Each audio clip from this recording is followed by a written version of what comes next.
कल अपन ने शिवरात्रि का पूजन करा कि नहीं करा? अरे बोलो तो जम के। करा ना सबने? शिवलिंग का निर्माण करा, पूजन करा। आप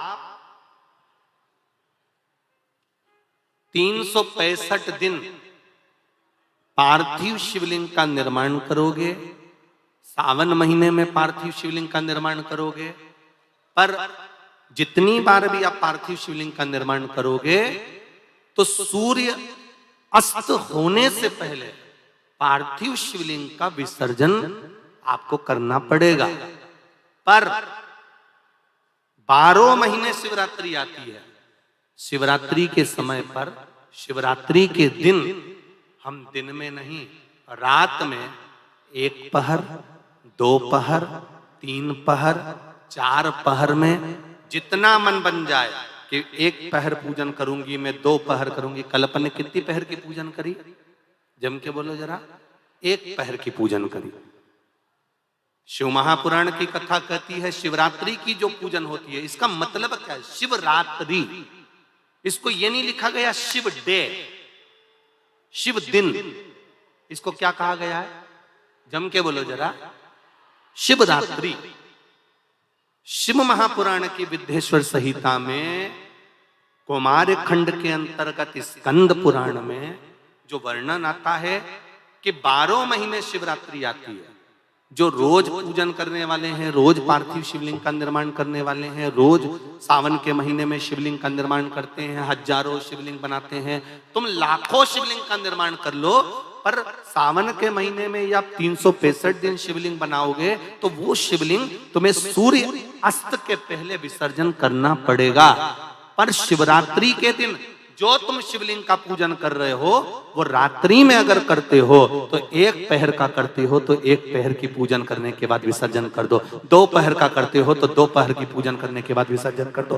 3 पहर का करते हो,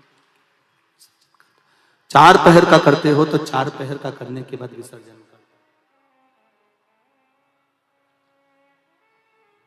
उसकी महत्वता है शिवरात्रि। उसकी महत्वता शिवरात्रि।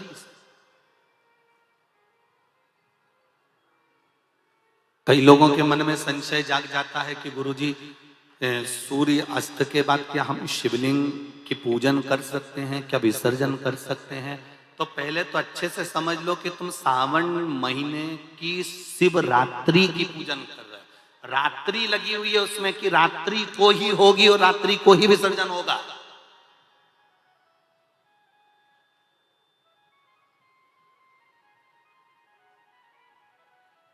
और जो नी पढ़ा लिखा हो तो गीता प्रेस गोरखपुर की जो पंडित प्रदीप मिश्रा जी पोथी पढ़ते हैं उसको लिया,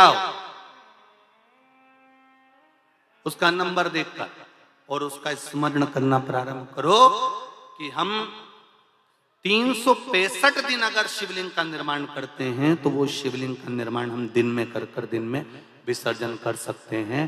पर शिवरात्रि की पूजन करें तो रात्रि को भी शिवलिंग का निर्माण कर पार्थिव पूजन करने के बाद हम बाबा देवाधिदेव महादेव से रात भर, चाहे तो 1 पहर, चाहे तो 2 पहर, चाहे तो 3 पहर, चाहे तो 4 पहर, कैसा भी पूजन कर सकते हैं, किसी भी रूप में।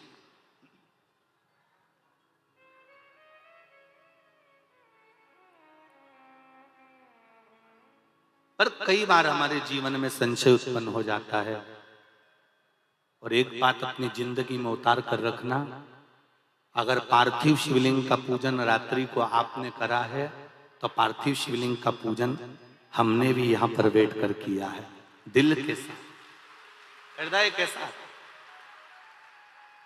डॉक्टर दवाई देता है तो पेशेंट को देता है। एक दवाई काम नहीं कर सकती तो दूसरी देता है, दूसरी काम नहीं कर सकती तो तीसरी देता है। सारा एक्सपेरिमेंट वो पेशेंट पर करता है। डॉक्टर उस दवाई को खाकर नहीं देखता। पर हमारा नियम है, हम जितनी बात आप लोगों को शिव महापुराण के माध्यम से बताते हैं, पहले उसको खुद अमल करते हैं, साथ बैठते हैं, फिर आपके साथ में बैठकर उस शिव महापुराण के अभिषेक को कराते हैं। पहले स्वयं करें। एक पत्र आया है, देखिए।